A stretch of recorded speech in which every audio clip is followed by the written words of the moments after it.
Salut, moi c'est Romain, responsable technique chez Dimo, actuellement en charge de plus de 30 techniciens qui interviennent sur toute la France. En parallèle, j'exerce du diagnostic et de la formation depuis plus de 5 ans. Et aujourd'hui, je vais vous expliquer comment devenir diagnostiqueur immobilier. Alors tout d'abord, qu'est-ce que le métier de diagnostiqueur immobilier?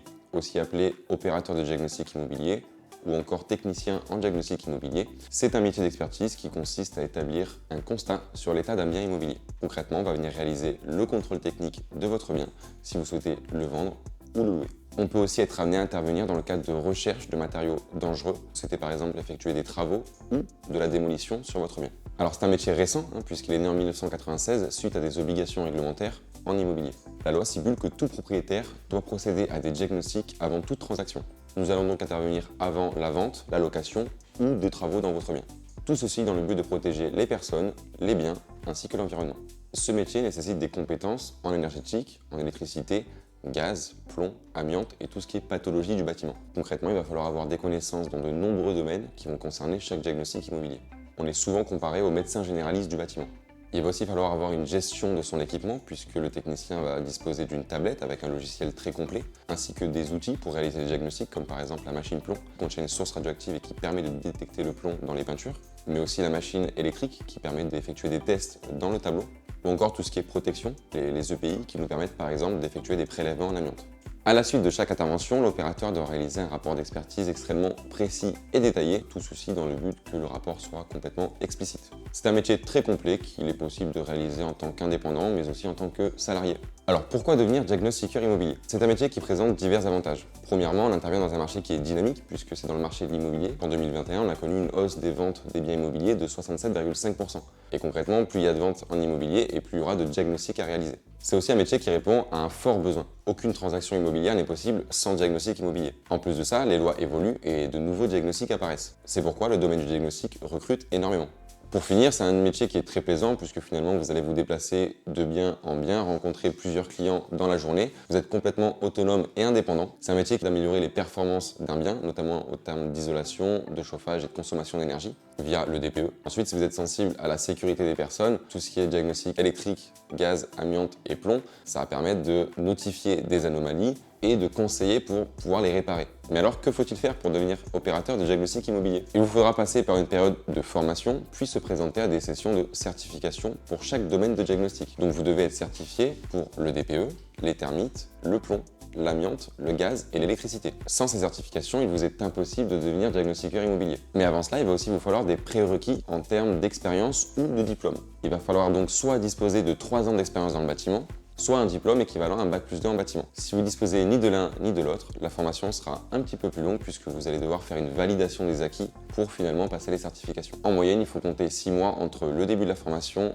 et le résultat des certifications. Actuellement, il existe 2 solutions pour obtenir vos certifications. Comme expliqué précédemment, vous avez la solution de la formation sur 6 mois où finalement vous allez avoir une semaine de formation par diagnostic, puis une validation des acquis si nécessaire, et ensuite le passage des certifications. Il existe une solution un petit peu plus récente, c'est la solution de l'alternance. La différence entre ces deux solutions-là, ça va être la durée de formation, puisque l'alternance se déroule sur 2 ans, mais aussi le système de financement. Pour le cycle classique, on va dire que ça dépend du centre de formation, mais le prix se situe entre 8 000 et 10 000 euros. Vous pouvez soit vous autofinancer, soit vous financer via votre CPF ou alors des organismes de formation. D'ailleurs, n'hésitez pas à vous rendre sur notre site, on a un article dédié au financement. Alors que l'alternance, toute cette formation-là est financée par l'entreprise. Les deux solutions disposent les deux d'avantages et d'inconvénients. À vous de choisir celle qui vous convient le mieux. D'ailleurs, pour soutenir la chaîne, n'hésitez pas à liker, vous abonner et activer la cloche de notification. Si vous avez des questions, vous pouvez très bien les laisser en commentaire, on y répondra rapidement. Et n'oubliez pas de partager la vidéo. Quelles sont les 5 qualités principales pour être diagnostiqueur immobilier? Alors il faut évidemment des connaissances dans le bâtiment, soit de par vos précédentes expériences, vos expériences personnelles, mais aussi tout ce que vous allez apprendre au cours de votre métier. Ces connaissances vont vous permettre d'identifier plus facilement et plus rapidement tous les désordres qu'on peut rencontrer dans le bâtiment. Il faut ensuite une certaine capacité d'analyse, puisque c'est un métier qui est extrêmement visuel. De nombreuses anomalies, que ce soit en électricité, en gaz ou même en termites, se repèrent juste en observant le bâtiment. Avoir une bonne mémoire visuelle et de la curiosité va vous amener à être un excellent technicien. Ensuite, il va vous falloir de la résilience. En effet, ce n'est pas un métier qui est extrêmement physique, même si de temps en temps on peut monter 7 étages d'affilée avec l'intégralité du matériel. Et c'est surtout une certaine charge psychologique, puisqu'il va falloir retranscrire tous les éléments observés dans le rapport. Il va aussi falloir gérer les demandes du client, le suivi du dossier, ainsi que de temps en temps les explications des anomalies. Quelles sont les différentes certifications à avoir et comment les choisir?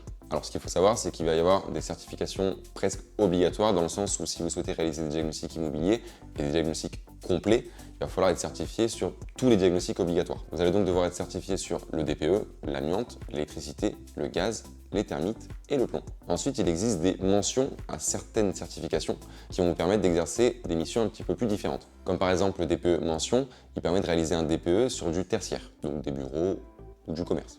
L'amiante mention, elle, va permettre de réaliser des diagnostics avant travaux ou avant démolition. Et pour finir, le plomb avec mention va permettre de réaliser ce qu'on appelle le DRIP. C'est un constat de repérage du plomb, mais dans le cas d'un saturnisme qui est avéré. C'est-à-dire qu'il y a eu un cas répertorié de maladie à cause du plomb. Il va falloir donc enquêter pour savoir d'où cela provient. Mais alors, quelles sont les entreprises qui recrutent des diagnostiqueurs immobiliers et comment postuler? C'est très simple, comme expliqué précédemment, c'est un marché qui est en constante évolution. Il y a donc énormément d'entreprises qui recrutent. Par exemple, nous, chez Dimo, sommes en constante recherche de nouveaux ou nouvelles techniciens-techniciennes. Pour postuler, il vous suffit tout simplement de vous rendre directement sur notre site ou directement postuler sur des offres sur Thalys ou Welcome to the Jungle.